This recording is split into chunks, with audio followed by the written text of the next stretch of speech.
पहलगाममध्ये जो दहशतवादी हल्ला झाला त्यामध्ये डोंबिवलीमधील अतुल मोने यांचाही मृत्यू झाला। अतुल मोने यांच्या लेकीनं आपला अनुभव सांगितलेला आहे। हल्ल्याचा प्रसंग सांगताना मोने यांच्या मुलीला अश्रू अनावर झाले।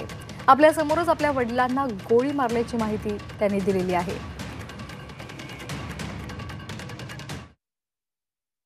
अचानक चालू झालेली, सगळेच क्युरियस होते की काय चालू होतं वगैरे।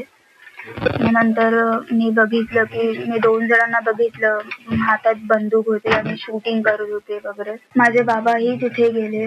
माझे बाबाही बोलले की गोळी नका मारू म्हणून, आम्ही काही नाही करत। तर तिथे त्यांनाही गोळी मारली माझ्यासमोर। मी काहीच नाही करू शकली आणि होती मी तिथे घाबरून। जवळपास 15-20 मिनिटं आम्ही तसेच भीतीत होतो।